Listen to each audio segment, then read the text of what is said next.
বাবারও বয়সে বড় উনি, হ্যাঁ, আসিয়ান গ্রুপের চেয়ারম্যান।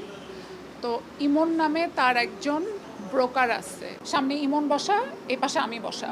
উনি আমাকে হঠাৎ করে ঘুরে বলতেছে যে তোরে তো আমি খুঁজতেছি অনেক দিন থেকে। আমি বললাম আপনি আমাকে খুঁজতেছেন মানে? বলে তোরে আমি 3 মাস ধরে খুঁজতেছি। আমি বললাম আপনি কেন আমাকে 3 মাস ধরে খুঁজবেন? আপনাকে তো আমি চিনি না। বলে তুই তুই জেবা টাকিয়া না? আমি বলছি জেবা টাকিয়া কে? আমি জেবা টাকিয়া নামে কোনো মেয়েকে আমি চিনি না। আপনারা অবাক হয়ে যাবেন, আপনারা যদি ওই অফিসে যান, ওই আসিয়ান মেডিকেলে যান, করিডরে ফিঙ্গারপ্রিন্ট, তার ঘরে ফিঙ্গারপ্রিন্ট, তার ওয়াশরুমে ফিঙ্গারপ্রিন্ট, তার ওয়াশরুমের ভিতরে একটা সুড়ঙ্গ আছে। তার ওয়াশরুমে আমি যখন ঢুকছি আমার ওয়াশরুমের জন্য, দেখি যে ওখানে আরেকটা সুড়ঙ্গ আছে।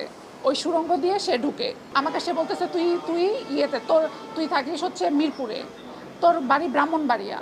তখন আমাকে পাশ থেকে ইমন বলতেছে যে আপু উনি আপনাকে জেবাটাকিয়া ভাবতেছে। জেবাটাকিয়ার বাড়ি হচ্ছে ব্রাহ্মণবাড়িয়া, জেবাটাকিয়া মিরপুরে থাকে। জেবাটাকিয়া 1.5 বছর তার সাথে সম্পর্ক করে তার থেকে 1.5 কোটি টাকা নিছে, 3.5 লাখ 4 লাখ 5 লাখ টাকার পর্দা কিনছে, 7 লাখ টাকার ফার্নিচার কিনছে, বিভিন্ন জিনিস কিনছে এবং ওনাকে অনেক সময় বসায় রাখছে। উনি জেবাটাকিয়ার প্রেমে পাগল ছিল। এরপরে জেবাটাকিয়ার স্বামী যখন বিদেশ থেকে আসছে, জেবাটাকিয়া তখন সব কন্ট্যাক্ট বন্ধ করে দিচ্ছে। সে সব জায়গা থেকে কন্ট্যাক্ট বন্ধ করে দিয়ে ওই লোককে ডিচ করে টাকা পয়সা নিয়ে চলে গেছে। এখন এই যে আসিয়ান নজরুল, সে আমাকে জেবাটাকিয়া ভাবতেছে। মানে সে এমন একটা লোক, সে কালকে আপনাকে চিনলে আজকে আপনাকে চিনবে না, এই টাইপের। এরপরে সে ইমনকে ঘর থেকে বের করে দিল যে ইমন তুই বের হয়ে যা। বের হয়ে আমাকে বলল তুমি ওই সোফায় যেয়ে বসো। দূরে একটা সোফা দেখায় দিল যে ওই সোফায় যেয়ে বসো। আমি বসলাম, যে ভাবলাম যে হয়তো কথা বলবে, দূরে যেয়ে বসছি। এরপরে সে 2 হাত দিয়ে আমার রশি দিয়ে 2 পা বাঁধলো আমার, এবং সেই রশি আমাকে বলে কি এই রশি দিয়ে হাসিনা রাজাকারদেরকে ফাঁসি দিছিল। তারেক রহমান আইসা আমার পায়ের কাছে পড়ে থাকে, হাসিনা আমার পায়ের কাছে পড়ে থাকে, সালাউদ্দিন আমার পায়ের কাছে পড়ে থাকে। তোর মতো মাইয়া মরলে আমার কিচ্ছু যায় আসে না, আমি প্রতিদিন মাটি চাপা দিয়ে রাখি। আমি শুধু বলছি আপনার নিজের ঘরেও মেয়ে আছে, এতটা নির্দয় হয়েন না। আল্লাহ বলছে এত নির্দয় হয়েন না। আপনারা আমার অবস্থাটা চিন্তা করেন। আমি ওই রুমের মধ্যে একা, একটা মানুষ নাই, তার যত লোকজন আছে সবাইকে সে বের করে দিছে, দিয়ে আমার হাত বাঁধছে, আমার পা বাঁধছে, আমার ফোন দূরে ছুঁড়ে মারছে, মেরে আমার গলা চিপে ধরছে। এভাবে গলা চিপে ধরে আমাকে বলতেছে বল আমাকে কেন ঘুরাইছিস। ভাই তাকে আমি জীবনে ওই দিন প্রথমবার দেখছি। ইমন আমাকে জেবাটাকিয়া সাজাইছে তার সামনে। সে আমাকে চুল টেনে ধরে এইখানে লাথির উপরে লাথি, আমার এইখানে আমি হাত দিতে, এই দেখেন এগুলা ফুলে ফুলে আছে, এগুলো তো আমি আপনাদেরকে দেখাইতে পারবো না ভাইয়া অন ক্যামেরায়, আপনারা সবাই ছবি দেখছেন। আমি যদি একটা অপরাধ করে থাকতাম ভাই, আমাকে যা শাস্তি দিবেন আমি মাথা পেতে মেনে নিব, কিন্তু এই এই জিনিস আমি তারেক রহমান পর্যন্ত নিয়ে যাব।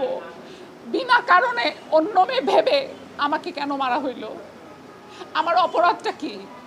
তার সাথে তাকে আমি জীবনে দেখছি ওই দিন প্রথমবার। সে আমাকে মারলো এবং আমাকে বলতেছে তোর মতো মেয়েকে মেরে বালু চাপা দিতে আমার সময় লাগবে না। জেবাটাকিয়া ও কোথায়? ওই মেয়ে কোথায়? ও কেন এখন সামনে আসে না? আমার ভাই ওখানে দাঁড়ায় আছে, ও দাঁড়ায় দেখতেছে, ওর কাছে কেমন লাগতেছে। আপনারা কি মিডিয়াতে আমাদের সাথে এগুলি করবেন? আমাদের সাথে কি মিডিয়াতে এগুলি করবেন? একবার পরিমণিকে অ্যারেস্ট করবেন, একবার আমাকে নিয়ে যেয়ে মারবেন। আপনারা ভাই আমাদেরকে বলেন আমরা মিডিয়া থেকে চলে যাই। আমার যদি কাউকে কিছু হয়ে যাইতো, আমার মাকে কে পালতো? আমি ওনাকে বলছি আমার মা ওপেন হার্টের পেশেন্ট, আপনি আমাকে প্লিজ মাফ করেন, আমি কিচ্ছু করি না, আমি আপনাকে চিনি না, অন্য মেয়ে ভেবে আপনি আমাকে মারতেছেন। আমি দোতলা থেকে লাফ দিছি, লাফ দিয়ে আমি একটা খাদের মধ্যে পড়ছি, আমার পা কেটে গেছে। খাদের মধ্যে পড়ে আমি ফোনটা তুলে আমার একটা ফ্রেন্ডকে ফোন দিছি, আমি বলছি আমাকে বাঁচাও। বলছে তুমি রিক্সা পাও, অটো পাও, ভ্যান পাও, তুমি শুধু 300 ফিটে আসো। আমি 300 ফিটে গেছি, আমার ফ্রেন্ড আমাকে বাসায় নিয়ে গেছে। তারপরে সকালবেলা জানতে পারি ইমনের 2 পায়ের 10টা নখ উঠায় দিছে ইয়ে দিয়ে। ওর এই যে নখ আছে, ইমনের 10টা নখ উঠায় দিছে এবং ইমনের পা ভেঙে দিছে। ইমনের বউ আমাকে সব ভিডিও পাঠাইছে। মানে সে একটা টাকার, সে ক্ষমতার লোভে, সে ক্ষমতায় তাকে নাকি শেখ হাসিনাও ধরতে পারে না, তার কাছে নাকি তারেক রহমান বসে থাকে।